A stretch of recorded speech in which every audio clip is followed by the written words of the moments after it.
Walk into a supermarket today and you'll find thousands of things to eat. But lately, I've been thinking about a very simple question. How much of what we're eating today actually resembles the food humans were eating just a few generations ago? And perhaps an even more important question, what happened to our bodies when our food changed? That's what we're going to start investigating today. No fear, no hype, just the facts. When I was growing up, nobody in my family talked about eating organic food. We didn't call it organic. Our vegetables came from our garden. We ate meat that was raised on our farm. And the milk we drank came directly from the cows. It was simple. Food. Later, I lived in England for a while, and I've had the opportunity to travel extensively around the world. And one thing I've noticed is that different cultures can have remarkably different relationships with food. And I was fortunate enough to have that experience. So when I look at our modern food environment today, I find myself asking, what changed? Because our biology certainly didn't change. It didn't change as quickly as our supermarkets did. Before we go any further, there's something important we need to clear up. Processed does not automatically mean unhealthy. Humans have been processing food for thousands of years. We cook food, we freeze it, we ferment it, we grind it, we make yogurt and cheese, we can beans and tomatoes. Those are all forms of processing, you see. What researchers are increasingly studying is something very different. Ultra-processed food. These are generally industrial formulations that can contain refined ingredients and additives that you might not ordinarily use when preparing food in your own kitchen. But here's something I want you to remember throughout this series. Processing exists on a spectrum. A can of beans and a highly formulated packaged snack may both have been processed, but that doesn't make them nutritionally equivalent. Over time, our food environment changed dramatically. Food became more convenient, more portable, more shelf stable, and often much easier to eat very quickly. Today, Americans age 1 and older get an average about 55% of their daily calories from ultra-processed foods. Think about that. More than half. Now, Does that prove ultra-processed food causes every health problem we're seeing? No. And throughout this series, we're going to be very careful about the difference between an association and proof of cause. But when such a large portion of our diet has changed, I think we have every reason to ask, what effect might this be having on us? Scientists have begun trying to answer that question. And one study conducted by the National Institute of Health really caught my attention. 20 adults lived at the NIH Clinical Center for 4 weeks. For 2 weeks, they were given an ultra-processed diet. Another 2 weeks, they were given an unprocessed diet. The researchers designed the diets so they were comparable in several important nutritional ways. And the participants could eat as much or as little as they wanted. Here's what happened. On the ultra-processed diet, participants ate an additional 500 calories every day. Nobody told them to overeat. They simply ate more. During those 2 weeks, they gained about 2 pounds. During the unprocessed food portion of the experiment, they lost about the same.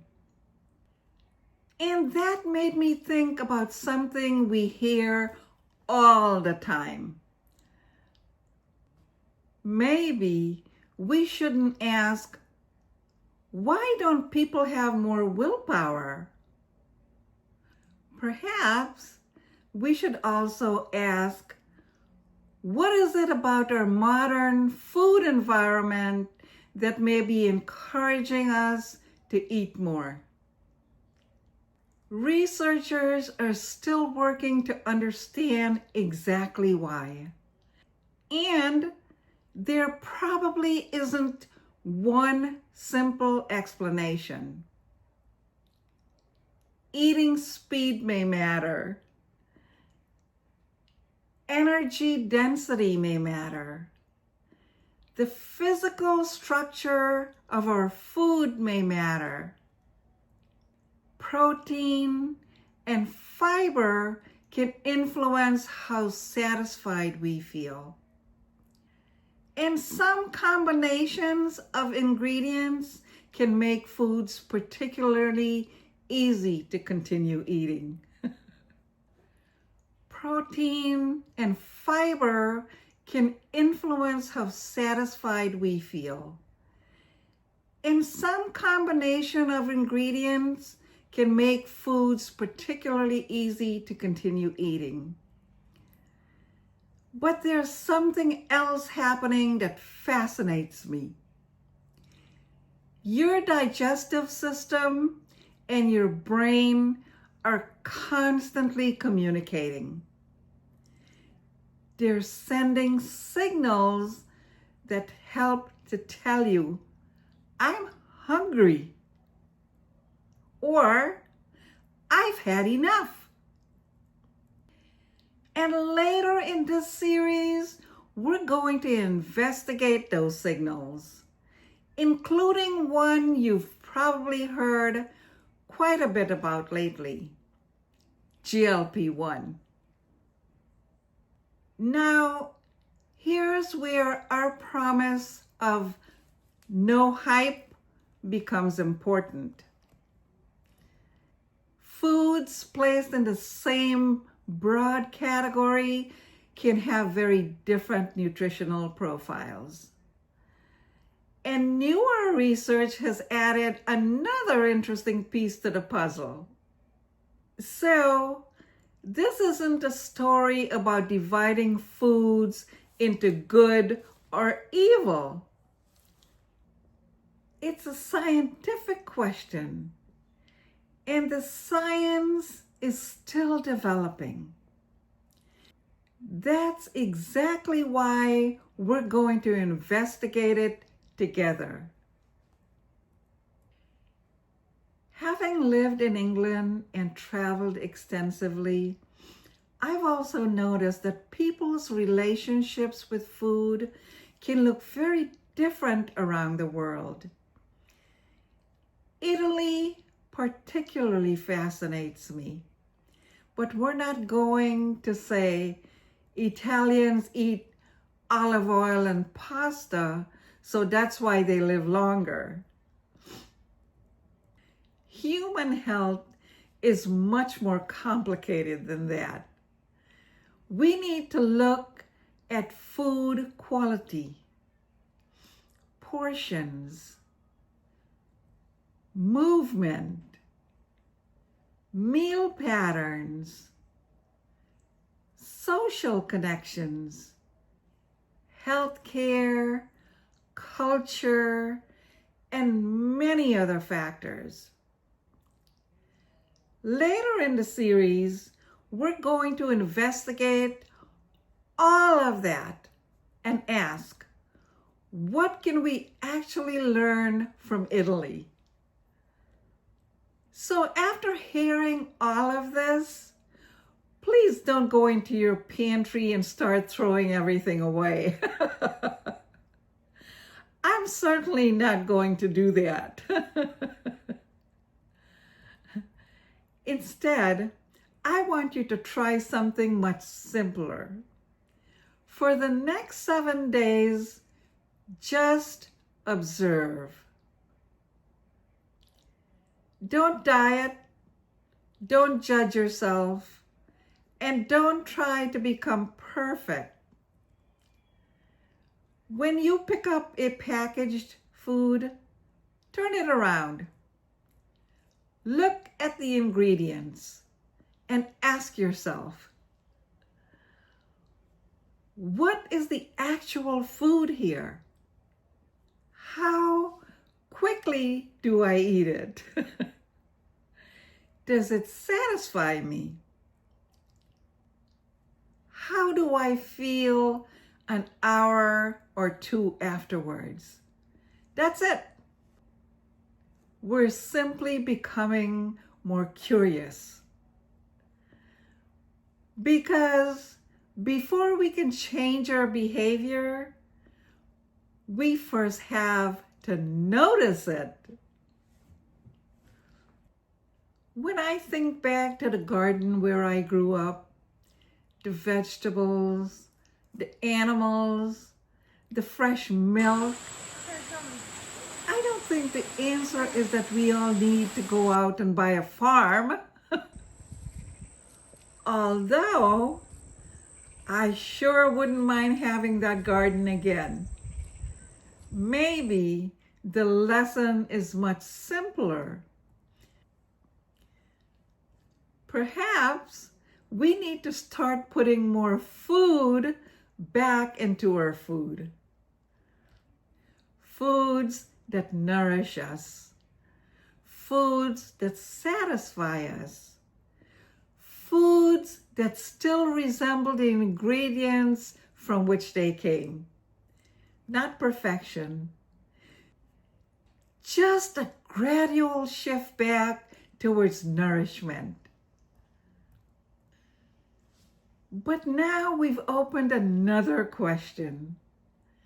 If our food has changed, what actually happens inside our bodies when we eat it? In our next investigation, we're going to follow that food inside our body. We'll talk about blood sugar, insulin, hunger, energy storage. and something called metabolic flexibility. Let me repeat that. Metabolic flexibility. Because once you understand what's happening inside your body, your food choices begin to make a lot more sense. I created Meritage Shades of Light because I believe understanding gives us choices. We're not here to be frightened. We're here to learn and then decide what we want to do with what we've learned.